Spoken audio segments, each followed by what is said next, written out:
سر ہمارے معاشرے میں ایک بچے کو ابتدائی سے خدا کا کچھ نہ کچھ تعارف حاصل ہو جاتا ہے، شروع میں والدین سے، پھر اسکول میں، مساجد میں، اور پھر خدا اگر توفیق دے تو قرآن مجید پڑھ کر، اساتذہ سے کچھ سیکھ کر، خدا کی صفات، اس کی سنن جان کر ایک شخص کسی نہ کسی درجے میں خدا کی پہچان حاصل کر لیتا ہے۔ مگر اس کے برعکس شیطان کے حوالے سے یہ کام نہیں ہوتا۔ اکثر ہمیں یہ نہیں پتہ ہوتا کہ شیطان کون ہے، وہ ہمارے ساتھ کیسے معاملات کرتا ہے، اس کی کیا حدود ہیں۔ ہم اس بات کا کیسے تعین کریں کہ آیا کہ کوئی کام ہم اپنے خواہشات، جذبات کی رو میں بہہ کر کر رہے ہیں یا شیطان کی اس میں کوئی در اندازی ہے۔ اور چونکہ ہم یہ چیزیں نہیں جانتے تو اس سے کچھ مسکنسیپشنز کریٹ ہوتے ہیں ہمارے ذہنوں میں، اور جب ہمیں یہی نہیں پتہ ہوتا کہ ہمارے مد مقابل کون ہے تو ہم اس کا مقابلہ بھی درست طریقے سے نہیں کر پاتے۔ تو میں یہ چاہتا ہوں کہ آج آپ شیطان کے حوالے سے کچھ گفتگو کر کے اس کا ہمیں کچھ تعارف دیں۔ لفظ شیطان ایک اسم صفت ہے، یعنی یہ کسی خاص شخص یا خاص مخلوق کا نام نہیں ہے، یہ اسم صفت ہے۔ وہ لوگ جو خدا کے مقابلے میں سرکشی اختیار کر لیں ان کو عربی زبان میں شیطان بھی کہا جا سکتا ہے اور طاغوت بھی کہا جا سکتا ہے۔ وہ بھی طغیان سے ہے، یہ شیطان ہے۔ تو سرکشی اور تمرد اختیار کرنے والوں کے لیے یہ اسم صفت یا ایک ایڈجیکٹو ہے جو عربی میں استعمال ہوتا ہے۔ ٹھیک ہے۔ تمرد اور سرکشی میں اختیار کروں، آپ کریں، کوئی انسان کرے، کوئی فرشتہ کرے، کوئی جن کرے، سب کے لیے استعمال ہو سکتا ہے، اور قرآن مجید میں استعمال ہوا ہے، سب کے لیے استعمال ہوا ہے۔ تو اس لیے شیطان کو کوئی الگ مخلوق نہیں سمجھنا چاہیے اس طرح سے۔ یہ تو ایک صفت ہے جس میں بھی پیدا ہو جائے گی اس کو شیطان کہا جا سکتا ہے۔ ہمارے دیہات میں تو گدھے کو بھی کہتے تھے۔ تو اس لیے یہ ایک صفت کا اظہار ہے، وہ آپ کسی کے بارے میں بھی کر سکتے ہیں۔ اب اس کے بعد ابلیس جس کو کہا جاتا ہے، جی، اس کی حقیقت قرآن سے سمجھ لینی چاہیے۔ یعنی اللہ تعالیٰ نے جب اس دنیا کی ابتدا کی ہوگی تو ہم سے پہلے جو مخلوقات اس میں بنائی گئیں ان میں فرشتے ہیں، ہم نہیں جانتے کب، لیکن بہرحال وہ اللہ کی ایک مخلوق ہے، اور ارادہ و اختیار رکھنے والی مخلوقات میں سب سے بلند تر مخلوق ہے، سب سے برتر مخلوق ہے۔ اس کے بعد جنات ہیں، اور جنات بھی اس لحاظ سے برتر ہیں کہ وہ مادے کی جو انرجی کی فارم ہے اس سے بنائے گئے ہیں۔ جیسے فرشتوں کے بارے میں بعض روایتوں سے معلوم ہوتا ہے، خاص طور پر جو قدیم صحائف کی روایتیں ہیں، کہ وہ اسی مادے کی نور کی صورت ہے اس سے بنائے گئے۔ قرآن مجید سے یہ معلوم ہوتا ہے کہ اللہ تعالیٰ کی طرف سے دو چیزیں صادر ہوتی ہیں جس سے تخلیق کا عمل شروع ہو جاتا ہے، ایک قول اور دوسرے روح منہ۔ تو فرشتے اور روح ہیں۔ ٹھیک ہے۔ بہرحال یہ تینوں مخلوقات اس دنیا میں رہی ہیں، یعنی اس کے بعد انسان بنا دیے گئے۔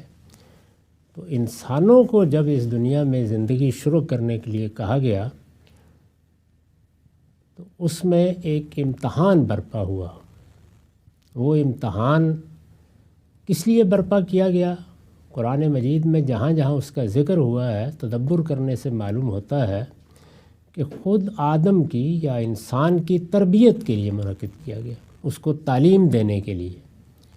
امتحان یہ تھا کہ اللہ نے ایک مخلوق بنائی ہے، خلقت کے لحاظ سے وہ سب سے برتر مخلوق نہیں ہے، یعنی فرشتے سب سے برتر ہیں، اس کے بعد جنات ہے، اس کے بعد انسان بنایا ہے۔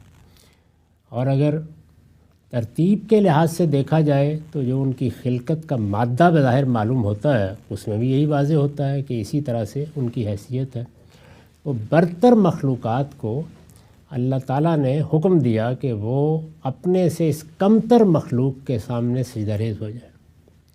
یہ امتحان تھا، اطاعت کا امتحان۔ اطاعت کا امتحان ظاہر ہے کہ اسی طرح لیا جاتا ہے کہ جس میں آدمی کے پاس تمرد کی وجہ موجود ہو، ورنہ تو اطاعت کے کیا معنی ہیں؟ جی یعنی تمرد کی وجہ یا سرکشی کی وجہ یا انحراف کی وجہ کبھی خواہش ہوتی ہے، کبھی جبلتوں کے وفور سے آدمی یہ کرتا ہے، اور انانیت، اور اسی طرح سے بعض دوسری چیزیں۔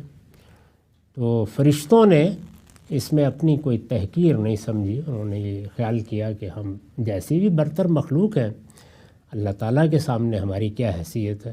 ہمیں یہ کہا گیا ہے وہ کسی اونٹ کے سامنے، کسی مٹی کے ڈھیر کے سامنے کہے تو ہم سجدہ ریز ہو جائیں گے۔ انہوں نے کوئی تردد نہیں کیا، سب کے سب جھک گئے، لیکن ابلیس تیار نہیں ہوا، اور ابلیس کا نام پرانے صحیفوں میں عزازیل آتا ہے، یہ اسی طرح کا نام ہے جیسے جبریل، میکائیل، اس طرح کے نام ہیں۔ اس موقع کے اوپر اس نے انکار کر دیا اور یہ کہا کہ میں برتر ہوں اور یہ میرے ساتھ زیادتی کی گئی ہے اور میری انا کو چیلنج کیا گیا ہے، میں سجدہ نہیں کروں گا۔ تو اللہ تعالیٰ نے اس موقع پر اس کو راندہ درگاہ کر دیا، لیکن جب اس نے کہا کہ مجھے اپنا انتقام لینے کی مہلت دی جائے تو مہلت دے دی گئی، ٹھیک ہے جاری رکھو اپنے اس مشن کو، یعنی جب قیامت ہوگی تو جنہوں نے بھی انجام کو پہنچنا ہے، انسانوں نے بھی پہنچنا، اس وقت ہم دیکھ لیں گے۔ اس سے گویا جنوں کے ہاں سے اس کشمکش کی ابتدا ہوئی۔ ٹھیک ہے، اب انسان پر آ جائیے۔ انسان کے بارے میں قرآن نے ہمیں بتایا ہے کہ جب اس کو بنایا گیا تو اس کے اندر دونوں طرح کے داعیات رکھ دیے گئے۔ اس میں دیکھیے الفاظ کیا ہیں، یعنی تقویٰ اور فجور، فَأَلْهَمَهَا فُجُورَهَا وَتَقْوَاهَا، وہ اپنی جبلتوں کو پابند کر کے سرکشی سے بچ سکتا ہے اور وہ سرکش بھی ہو سکتا ہے، دونوں چیزیں، فجور سرکشی اور تقویٰ حدود کی پابندی، تو دونوں چیزیں ہو سکتی ہیں۔ اب انسان جب برائی کرتا ہے یا برائی کی طرف جاتا ہے تو وہ اپنے باطن کے اس دائیے کو کنٹرول نہیں کر پاتا، یا جانتے بوجھتے اپنے ارادے سے اس میں بہہ جاتا ہے، اپنی باغ اس کے ہاتھ میں دے دیتا ہے۔ برائی کی ابتدا یہاں سے ہوتی ہے، لیکن برائی کی ابتدا ہو جائے یا اچھائی کی، دونوں ہو سکتے ہیں، اس لیے کہ انسان میں تو دونوں کے داعیات ہیں۔ تو اللہ تعالیٰ ایک وقت تک دیکھتے ہیں، یعنی انہوں نے قانون بنا دیا ہے کہ یہ دیکھا جائے گا کہ آدمی برائی کے راستے پر کتنے عزم کے ساتھ چلنے کا فیصلہ کرتا ہے۔ ایسا بھی تو ہوتا ہے نا کہ پھسل گئے، وقتی طور پر ایک کیفیت طاری ہوئی، وہ یعملون بسوء بجہالہ ہو گیا، اس طرح کی کوئی چیز ہو گئی۔ ہو سکتا ہے کہ چند قدم چلنے کے بعد آدمی کو احساس اور وہ باز آ جائے۔ نیکی میں بھی یہی ہوتا ہے، یعنی آدمی پہلے خواہش کرتا ہے، پھر ارادہ کرتا ہے، پھر مشکلات کا مقابلہ کرنے کے لیے قدم بڑھا دیتا ہے۔ تو دونوں صورتوں میں دو مخلوقات کی تائید آنا شروع ہو جاتی ہے، یعنی نیکی ہے تو فرشتوں کی تائید، اور یہ چونکہ اللہ کے اذن سے آتی ہے تو اس کو اللہ کی توفیق سے بھی تعبیر کیا جاتا ہے۔ چنانچہ جن موقعوں پر اس کی ضرورت پیش آئی تو آپ کو معلوم ہے کہ وہاں پیغمبروں کو بھی یہ کہا گیا کہ 5000 فرشتے موجود ہیں اور 3000 فرشتے موجود ہیں۔ اور اسی طرح سے جس وقت ہم برائی پر جازم ہو جاتے ہیں تو ایک وقت ایسا آتا ہے کہ جب خدا سے غفلت ایک جگہ تک پہنچ جاتی ہے تو پھر اللہ تعالیٰ شیاطین کو بھی موقع اذن دے دیتے ہیں کہ اب تم بھی گمراہ کر سکتے ہو۔ اس میں پھر ابلیس اور اس کی ذریت بھی آ کے شامل ہو جاتی ہے۔ ٹھیک ہے، اس کو عام طور پر شیطان سے بھی تعبیر کر لیا جاتا ہے، ورنہ قرآن میں شیطان اور طاغوت کے الفاظ شیطان کے لیے یعنی ابلیس کے لیے بھی آئے ہیں۔ ابلیس تو اس کا نام اس کے بعد پڑا جب اللہ کی رحمت سے مایوس ہو گیا، اصل میں نام عزازیل ہی ہے۔ تو یہ اس کی حقیقت ہے۔ ٹھیک ہے سر۔ تو یہ ہمارے ساتھ اگر معاملہ کرتا ہے کوئی کوئی شیاطین اگر معاملہ کرتے ہیں، چاہے وہ انسانوں میں سے ہوں یا جنات میں سے ہوں، تو کیا وہ ہمیں بائنڈ تو نہیں کر سکتے نا کہ ہم کوئی غلط کام کریں؟ وہ وسوس فی صدور الناس، وہ لوگوں کے دلوں میں وسوسہ ڈالتے ہیں۔ ٹھیک ہے، اب یہ آپ کا کام ہے کہ آپ اس وسوسے کو رد کر دیں یا قبول کر لیں۔ قبول کرتے ہیں تو جس طرح آپ قبول کرتے چلے جاتے ہیں ان کو آپ کے وجود پر گرفت حاصل ہوتی چلی جاتی ہے۔ وہاں پر بھی دیکھیے قرآن مجید نے خاص نہیں کیا اسے جنوں کے ساتھ، من الجنت والناس، یعنی وہ جنوں میں سے بھی ہوتے ہیں، انسانوں میں سے بھی ہوتے ہیں۔ ٹھیک. تو شیاطین دونوں طرف ہوتے ہیں. بہت شکریہ, بہت اچھی طریقے سے بات آپ نے واضح کر دی.